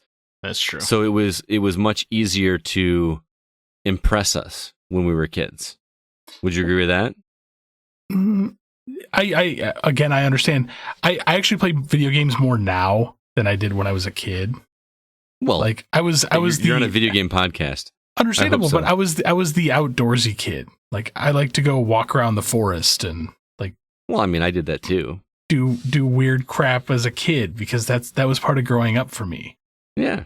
Like I keep trying to stress that on my older son. I'm like, go outside, do things. Fortnite will be there later. Like, go. And go explore. Get yourself hurt. Get in trouble. Oh yeah, that's like my favorite thing with both my boys do it. Like they'll get like a little cut. Oh, Band-Aid. Rub some dirt on it. You'll be fine. Go outside, bleed a little. You'll be okay. I promise. I'm into bleeding. Bleeding's great. I ain't got time to bleed. Oh man, pain don't hurt. Nope. It's part of learning. It's growing up. No, I'm with you. I don't know. I just feel like part of it is, as an adult, I feel more jaded. I feel like and I hate to sound like that kind of critic where like, impress me. You know, I'm not impressed. I don't want to ever be like that. But as much as, going back to your analogy of Control, I love that game. I really did get a high like I did. I still feel like the high I got from that game will never reach the high of how excited I was for Super Mario Brothers 3 when I was a kid, and how melancholy I felt knowing my neighbor had the game and I wasn't allowed to go over to his house, and I would sit outside his window and listen to the game. And that's Weirdo. The closest I could get. I know. I wasn't a house. We lived on a campground, but it was a different story. Unfortunately, it definitely kind of proves that video games or other forms of media definitely are a digital drug. Oh, okay. Because we are. Oh, well, when you talk about it like this, we're chasing that digital dragon, that purple dragon. Not Barney, man. Get that thing out of here. Well, Barney's a dinosaur. Spyro's a dragon. Okay, fair enough. And anytime I hear purple and like lizard, I'm like, no, get it out. I never watched Barney. Barney the purple dragon? Nope, never watched it. I remember Puff the Magic Dragon. But I mean, it kind of is like we're chasing that high from like when we were a kid. Like when you talk about this. Yeah, man. Now you're making it sound really a lot darker than I was intending. But holy cow! Not all things are bad, but I'd rather you chase this kind of high than other forms. Sure. I just finished Breaking Bad. Trust me, I don't want to. I don't want to go anywhere down that. I just kicked my meth habit, so that works out. Science. So, I understand where Samuel Smith is coming from. Like, you don't quite get that initial, like, wow factor moment, but I do feel that we get them more often, but in smaller spurts now. Okay. Well, there's also so many games out there. You know, like when we were kids, and number one, we didn't have the funds to keep ourselves supplied with games like we are today. But the games came far less frequently than they do now. We can't keep up today. No, I actually think we get less games now than we did then. Okay, let me rephrase. We get more high-quality games. Fair enough. Well, I mean, there's a lot of trash out there, too. Oh, yeah. But, I mean, when you look at the original Nintendo, of over 700 titles on that. Sega Genesis, close to 8. Mm-hmm. I mean, there was a lot of games coming out. And then there was all the like smaller systems that nobody gave two shakes worth. Almost nice recovery. Yep. I saw the gears turning. You were trying to think of the proper way to say that for this podcast. Words are hard. Zach, did you have any more to add? Well, I did want to quickly interject that there are almost 3,000 games on PS4. So, but there are definitely more games now than there used to be. But we have PS4, Xbox, Switch, not Nintendo, Super Nintendo, Atari 5200, Atari 7800. Like I can go on all day with this one because there was a much wider base for platforms and not as deep a pool. So I'm almost thinking it probably evens out because there is a lot of retro games out there. Just we're limited to basically like 4 options: PC, Xbox, PlayStation, or Nintendo. Whereas back then there was a lot more companies. It's just a lot of them have fallen by the wayside. So there's a lot more games that nobody was playing, is what you're saying. Yes. Well, I mean, there's still, of the 3,000 games on PS4, Zach, how many have you played? I don't want to know, honestly. That'd be a scary number. I'd probably put it in the 350 range. I bet it's a high number, yes. That's not even that's 10%. Yeah. Yeah, no, even that, yeah, I know, I understand. That's still a lot of games. It's crazy to think about. Yeah, isn't that wild? Yeah, as much as we play, and we haven't even played 10% of them. Well, yeah, I'm not rushing out to play Life of Black Tiger anytime soon. Come on, man. Plumbers don't wear ties. Let's do it again. Man, what was the original point of this conversation? Why do we play games? Yeah, we were talking about Sean was talking about how chasing that high. Okay, sorry, I felt like a lifetime ago. I know. Yeah. we wound up coming back to it. We did.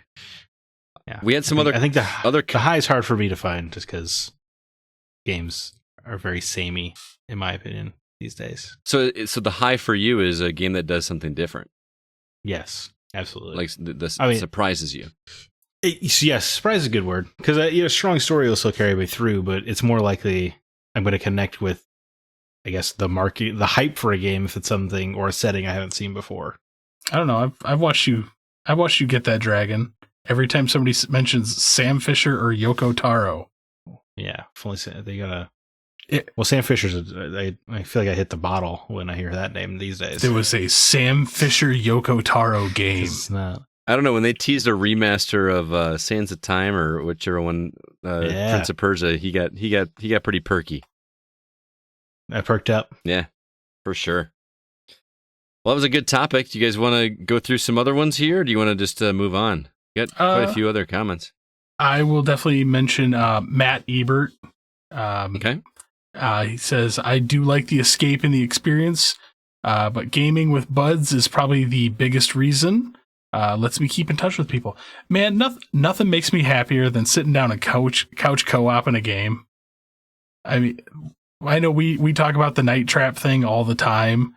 Oh man, that was fun. But most recently, I know you hate the game, and I love talking about the dang game, but Plumbers Don't Wear Ties. Watching you experience it through someone else's eyes with Christina playing it for the first time was awesomely hilarious. Because I know it's coming. Right. Great podcast episode. Subscribe to Patreon. It really was. Did you listen to it, Zach? Yeah, it's super fun. It was the most successful anything's ever been in trying to get me to move back to Rockford. Oh, really? So we need to do more of those. Because like listening to that, I was like, man, I should have been in that room. You should have, dude. It was so awkward for a minute. There's a couple like, we're doing this, guys. This is happening right now. I would have just loved to be there for those moments. It was great. There was one extra comment I wanted to mention because it stood out to me. Logan Honigford. He says, I play just to enjoy the experience and have fun because there's really no exact reason for why I play. It's just to enjoy the games. And I just love the simplicity of his answer. I do it just to enjoy it. I think Sean Coates said something similar. It's simple because it's fun. And that's it. It is fun. I back to your comment, CB, but that Matt said, it's a good way to keep in touch with people. I need to do that more often. I feel like the only time I really get in touch with a lot of people is when we do those community game nights, and I feel like, hey man, I haven't talked to this dude in forever. Let's chat it up, especially in a game that's simple like a Diablo or a Fall Guys or something where Jackbox. You can play, but Jackbox. But man, what was the game that we Killer Queen Black? Remember how fun that night was? Yeah, we gotta bust that out again. Fall Guys. I remember Fall Guys. Fall Guys is so good. I remember the good old days of 360 where you would get in a party chat. You're playing your own single player game, and you still get in a party chat just to talk with people. Oh yeah, you're like, cutscene guys, cutscene. Yeah. Everybody shuts up for a second, and then you say, okay, I'll clear. Yeah, those, man, whatever happened to those days? The respect. What happened to us? We got guess old. Stop like bringing this up every time, but dude, like we need to just hop on Discord and chat. I mean, I only really talk to you guys. Well, I see CB more often, but I don't really talk to you, Zach, other than this show other than the occasional text about like, hey, Yeah, when you're yelling at me to write an article. yeah, or saying, hey, you gonna edit this review or what's up? I say no, I'm not. All right. Well, that was a good topic. That was fun. I liked hearing your guys' reasons, and all of you from the community, thank you so much. Stay tuned for next week. Still undecided what we're going to do next week. It's technically the first of the month, so we usually have a specific topic we do, but we're toying with doing something different. So stay tuned on the socials for that, and we'll be sure to have those comments available for you then. But that's going to do it for this episode of The Gaming Outsider. Zach, what do you got for us this week as we head out? Well, I'll just let you take it. I think you and I are doing the same thing this week. Go for it. Although you've done more of it than I am. Cobra Kai. I actually just started last night, and I literally cannot remember the last time I've done this. I watched the entire first season in one sitting. It's so good, isn't it? It's like, what, 5 hours? For one thing, it's paced beautifully. I hope more streaming shows take notes from this, because it's lean storytelling, right? 10 episodes, seasons, 30 minutes each. Boy, I really wish we did more of that. Yep. Not every show needs to be an hour, but it's it's still more of a drama than it is a comedy, right? Like it's a very good story, and it's the continuous 34 years after the Karate Kid, and I can tell you, proof, you do not need to have seen the Karate Kid for the story to work, because you haven't seen the Karate Kid. Yes, which Twitter lambasted me for, but I have never seen the Karate Kid. I know enough about it. I know Danny LaRusso beat Johnny Lawrence, right? Like, I knew that already. But you're in the unique experience that you can go finish the series and then go back and watch the movie. That's exactly my plan. That's actually really cool, because I don't have that ability. It's such a good show. CB, have you watched it? Nope.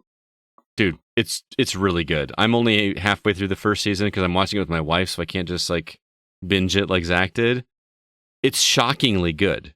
Like when the credits roll in that first episode, and you can tell. I mean, this was originally a YouTube series, right? Yeah, it was made for YouTube, and so when it first pops up, you can kind of tell that the production has a slight like soap opera look to it. Kind of, it doesn't look super high quality. It doesn't matter. The music is great. The interactions are great. Billy Zabka is legitimately hilarious. He is so funny. There are my favorite jokes you cannot share on this podcast, probably. Yeah. But he is on fire. He really is. And Ralph Macchio, not a great actor. I don't know. I think the show does a cool thing, right? Where the hero of the first movie kind of became a little bit of a smarmy rich asshole, right? In the 34 years, that's kind of cool, because you don't really root for him at first. Exactly. The Karate Kid, you're kind of like, man, he turned into a dick. Yeah, I'm intrigued to see how that continues, and it's good. It's on Netflix now, so it's not on. Right. Yeah, it's been out for years on YouTube, but now it's on Netflix. It's the #1 show in America. Yeah. So congratulations, Netflix, on picking a winner. It's that good. I should have listened to everybody and just paid for YouTube Red back in the day and watched it, because it's. I have YouTube Premium and I didn't watch it. Wow, crazy. So, joke's on me. CB, what about you? Anything you want to mention before we head out of here? Almost done with season 2 of The Umbrella Academy. It's really good. I tried to get into that first season. I couldn't do it. Oh, you're not a comic book fan. Besides that, he'll let you know. I can't wait till he talks about Avengers next week, and he mentions that he hasn't never read an Avengers. I have stopped saying that. You guys say it more than I do now. Yeah. But I also watched Bill and Ted Face the Music. Oh, you did watch it? Yep. I enjoyed every minute of it. All right, we're gonna have to watch it together, because I need to watch 2 before I watch 3. You still need to watch Bogus Journey. Yeah, I do. I've never seen a Bill and Ted. I just watched the first one for the first time at CB's house about 2 months ago. And it's so 80s. It's very 80s. It's super cheesy, but it is charmingly stupid. I don't know how else to describe it, but it's good. Quick note on Cobra Kai. Part of its charm is that it's filmed very much like an 80s movie. Yep. Without having to be in the 80s nostalgia. Like, it has musical montages of training sessions, and all of a sudden all of California is way into karate. Yep. And like there are karate fight scenes and everyone just kind of acts like, yes, that happens every day. Yeah. It's just such an 80s movie. And it's so good. And the choreography is done in a way that feels more believable than most like kung fu movies or whatever. Where it's over the top, but it's not stupid over the top. No, it's like obviously like a dance or whatever, but it's almost like Ghost of Tsushima. A lot of the guys don't wait their turn, it feels like. Right. Which is cool. Yeah. And the way that the guy you're cheering for reacts feels... it's obviously well thought out and planned out, but it feels like, okay, I could see this happening. It doesn't feel so out of the realm of possibility. So. Dude, Johnny Lawrence is such a great character. I can't wait to talk to you more about it when we're off the air and we can speak freely. We can curse. All right, everybody. Thank you so much for listening to The Gaming Outsider, which, by the way, is produced by Nate Lucas, and all the music you hear is written and performed by Grant Henry of Stemmage and Metroid Metal, who, by the way, is back safe and sound back at home. So glad that you're doing okay, Grant. If you'd like to check out more of his music, be sure to check out stemagemusic.com, STEMAGE music. Also, please be sure to email us if you have any questions or concerns. Our address is feedback@thegamingoutsider.com. Until next week, I'm Scott Clark with Zach Parkerson and Chris Behrensmeyer, and we are The Gaming Outsider. And remember, there's no such thing as a bad game, just games that aren't for you.